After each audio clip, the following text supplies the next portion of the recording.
Have you ever thought why the share prices goes up and down and why are the share prices so much fluctuated? कभी तो share का price सातवें आसमान पे होता है और कभी शेयर का प्राइस नीचे जमीन पे धूल चाट रहा होता है। आखिर ऐसी कौन सी चीज है जो इस तरह से शेयर के प्राइस को बढ़ाती और गिराती है?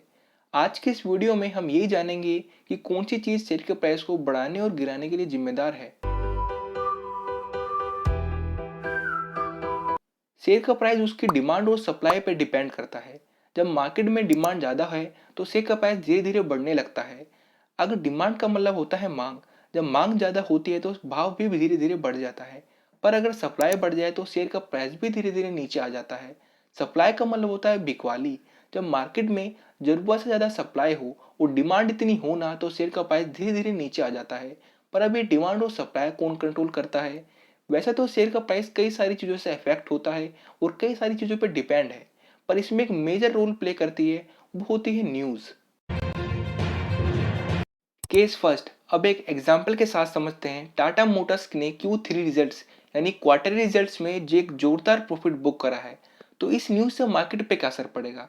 अगर मैं एक सेलर हूँ और अपने शेयर्स को बेचना चाहता हूँ तो मैं एक हाई प्राइस एक्सपेक्ट करता हूँ, क्योंकि मुझे पता है टाटा मोटर्स ने अभी हाल ही में ही एक जोरदार प्रॉफिट बुक करा है, तो इससे शेयर का प्राइस धीरे धीरे बढ़ता चला जाएगा।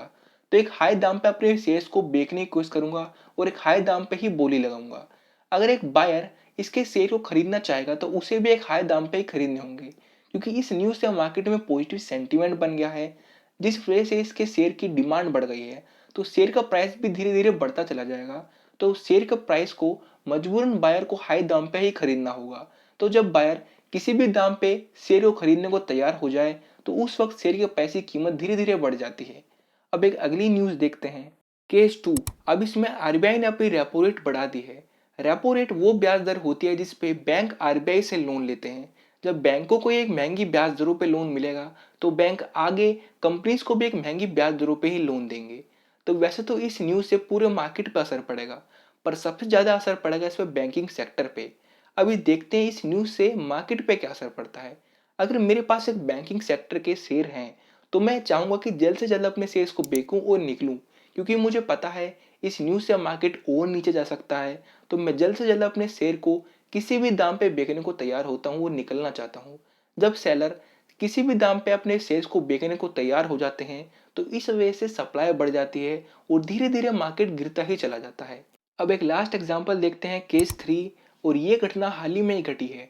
अडानी ग्रुप सीमेंट सेक्टर में जोरदार इन्वेस्ट करने का फैसला लेता है, जिसमें अंबुजा सीमेंट और एसीसी सीमेंट के स्टॉक्स को वो सबसे ज़्यादा खरीदने का फैसला लेता है। अब इस न्यूज़ से मार्केट पे क्या असर पड़ेगा? आप यहाँ पर अंबुजा सीमेंट का स्टॉक देख सकते हैं, जो स्टॉक धीरे धीरे रेंग रहा था। इस न्यूज़ के आने की वजह से उसमें जोरदार बम्प, एक जोरदार रॉकेट आया।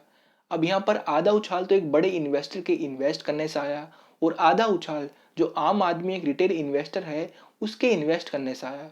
अब यहाँ पर लोगों को एक अपॉर्चुनिटी दिखी।